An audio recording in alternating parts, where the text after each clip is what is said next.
দেখুন, মসজিদে মাইক, মন্দিরে মাইক, এটা আমরা দেখেই আসছি।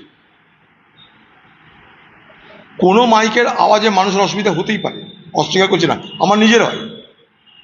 কিন্তু মাইক বাজার জন্য যে অস্বস্তি হয়, অসুবিধা হয়, সেটা কিন্তু শুধুমাত্র মসজিদে সীমাবদ্ধ নয়, অনেক মন্দিরের মাইকেও অসুবিধা হয়। আমি নিজে যেখানে থাকি তার পাশে মন্দির আছে, মন্দিরের এমন আওয়াজ হয় যে ছাত্রছাত্রীদের পরীক্ষার সময় তাদের পড়া ডিস্টার্ব হয়। আমি নিজে দেখেছি আমার ঘুমের ডিস্টার্ব হয়, ওটা রাত ধরে যদি কীর্তন চলে অসুবিধা হয়। আমি নিজে তাদেরকে রিকোয়েস্ট করি, কখনো মন্দির কর্তৃপক্ষকে রিকোয়েস্ট করে বলি যে রাত্রে একটু আওয়াজটা কমিয়ে দিন। আমার নিজের ঠাকুর বাড়ি আছে, সেখানেও আমি সন্ধ্যের পর যখন অনুষ্ঠান হয় আমি মাইক সব বাইরে বন্ধ করি, কারণ ছাত্রছাত্রীদের পড়াশোনা আছে, বয়স্ক মানুষদের নিদ্রা আছে, প্লাস মানুষের সুবিধা অসুবিধা আছে। তাই মসজিদেই মাইক বাজুক বা মন্দিরেই মাইক বাজুক, যে আওয়াজে মানুষের অসুবিধা হয় সেটাকে নিয়ন্ত্রণ করা উচিত বলে আমি মনে করি। আমি দিল্লিতে থাকি অনেক সময়, বছরে অনেকটা সময় দিল্লিতে থাকি। আমি জানি দিল্লির জামা মসজিদের থেকে বড় মসজিদে কিছু হয় না। সেই জামা মসজিদের পক্ষ থেকে দিল্লির প্রত্যেকটা মসজিদে যাতে সাউন্ড কম করা হয় তার জন্য কিন্তু জামা মসজিদের নির্দেশ দেওয়া আছে আজ থেকে না, বহু বছর ধরে। পশ্চিমবঙ্গেও যদি কোনো মসজিদের আওয়াজে, মানে আজানের আওয়াজে বা কিছুতে কোনো যদি সমস্যা হয়, হতে পারে, কারণ অস্বীকার করছি না আমি, কিন্তু এটা যেন না হয় যে একটা নির্দিষ্ট অংশের মানুষকে, নির্দিষ্ট সম্প্রদায়ের মানুষকে আমি মাইক খোলাতে বাধ্য করছি, আওয়াজ কমাতে বাধ্য করছি, তাহলে এটা হবে টার্গেটেড। এটা যেন তা না হয়। এবং আরেকটা কথা আমার বক্তব্য, যে যদি কোথাও আওয়াজ বেশি হয়, মানুষের অসুবিধা হয়, তাহলে সেই কর্তৃপক্ষের সঙ্গে, অর্থাৎ মুসলিম সমাজের কর্তৃপক্ষের সঙ্গে আলোচনা করুন, হিন্দু সমাজের যারা পরিচালনা করেন তাদের সঙ্গে আলোচনা করুন। আমার মনে হয় এই আলোচনার মধ্য দিয়ে তাদেরকে মানুষের, অন্যান্য অংশের মানুষের কথা বলে সমাধান বার করাটা সঠিক হবে। না হলে কি হবে, একটা বাতাবরণ তৈরি হচ্ছে যে আমরা মুসলমান বলে, মসজিদ বলে কিন্তু আমাদের উপর হামলা হচ্ছে, এইরকম একটা বাতাবরণ তৈরি হচ্ছে। এটা কিন্তু ঠিক না। গত পরশুদিন এখানে 40 মহরম হয়েছে, সারা পশ্চিমবঙ্গে, সারা ভারতবর্ষে হয়। ছোট থেকে দেখে আসছি আমরা, এখানকার হিন্দুরা পুজোর সময় প্রসেশন বার করে, সেই প্রসেশনে হিন্দু মুসলমান সবাই অংশগ্রহণ করে। ছোট থেকে দেখে আসছি এই বহরমপুর শহরে 40 হয় মহরমের, সেখানেও অনেক কিছু হয়, লাঠি খেলা হয়, তলোয়ার খেলা হয়, সেখানেও হিন্দু মুসলমান সবাই অংশগ্রহণ করে। হঠাৎ শুনলাম এখানকার কিছু বজরঙ্গি দল, তাদের নাকি এটা খারাপ লেগেছে, তারা পুলিশকে কমপ্লেন করেছে যে কেন এখানটায় মহরমের প্রসেশন যাবে মন্দিরের সামনে দিয়ে, তাই কমপ্লেন করে তাদেরকে অ্যারেস্ট করানো হয়েছে। তারা বাচ্চা বাচ্চা ছেলে, সাধারণ ছেলে, তারা কিছুই জানে না। প্রত্যেক বছর হয়, এবছরও হয়েছে। এইভাবে কিন্তু পরিবেশটাকে উত্তপ্ত করা হচ্ছে, পরিবেশটাকে বিষাক্ত করা হচ্ছে।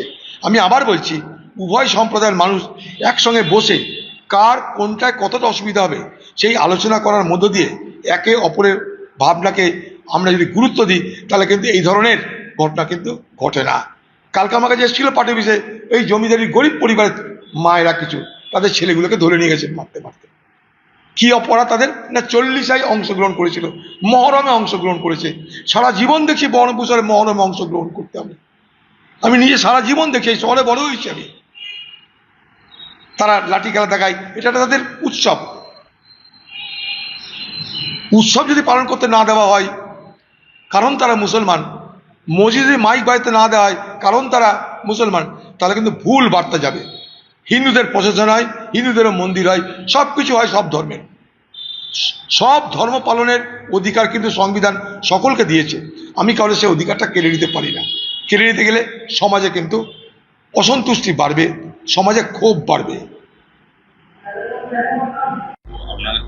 নিশ্চয় নিশ্চয়, যদি আমাদের মুসলিম সমাজের মসজিদের উপরে কোনো অযাচিত সংবিধানকে মান্যতা না দিয়ে, সংবিধানকে সম্মান না করে যদি কোনো সরকার, নির্বাচিত সরকার শুধু কাজের নামে অকাজকে বেশি গুরুত্ব দিতে চায়, আর পুলিশ প্রশাসন তারা সরকারের হয়ে যদি এইভাবে ন্যাকেটলি কোনো সরকারি অর্ডার, বিজ্ঞপ্তি, এইভাবে 1950 সালের একটা অর্ডারকে নিয়ে কুরবানির সময় অতিরঞ্জিত করেছিল পুলিশ প্রশাসন। বিভিন্ন সমাজের ইমামদের দিকে ভয় দেখানো, তাদের চমকানো, কাউকে হলে কুরবানি করলেই তোমাদের ধরে নিয়ে এসে জেলে পুরবো, অনেক কিছু বলেছিল।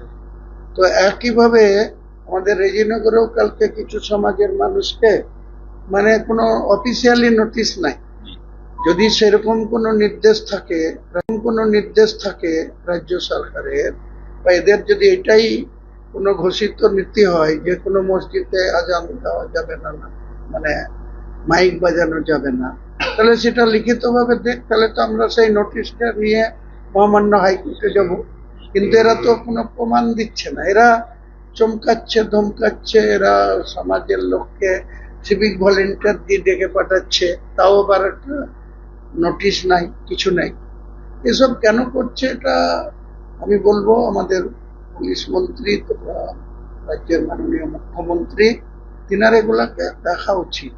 কারণ পুলিশ যত বেশি, মমতা ব্যানার্জি কিন্তু ক্ষমতাচ্যুত হয়েছে এই পুলিশকে বগল দাপা করে রেখে, পুলিশকে দিয়ে সরকার চালাতে গিয়ে আমলাদের বেশি গুরুত্ব দিয়েই কিন্তু মমতা ব্যানার্জি হ্যাট্রিক করা মুখ্যমন্ত্রী আজকে শোচনীয় ভাবে তার সরকারটা চলে গেছে। পারবেন, আমি মাননীয় মুখ্যমন্ত্রী শুভেন্দু অধিকারী মহাশয়ের কাছে আপনাদের মাধ্যমে এটাই বলতে চাই যে তিনার সরকারের উন্নয়নের দিকে গুরুত্ব দেন, ভালো কাজের দিকে বেশি গুরুত্ব দেন, তাহলে মমতা ব্যানার্জির মতো তিনিও হয়তো হ্যাট্রিক করতে পারবেন বা হ্যাট্রিক ছাড়িয়ে যেতে পারবেন। কিন্তু এই 3 মাস যেতে না যেতেই কাজের নামে অকাজ যদি বেশি করা হয়, তাহলে তার পরিণতি কিন্তু 2029-এর লোকসভা ভোট, তার সঙ্গে যদি ওয়ান নেশন ওয়ান ভোট হয়, ডিলিমিনেশন কার্যকরী হয়, তাহলে দেখবেন আবার এই 26-এর পরে আবার 29-এও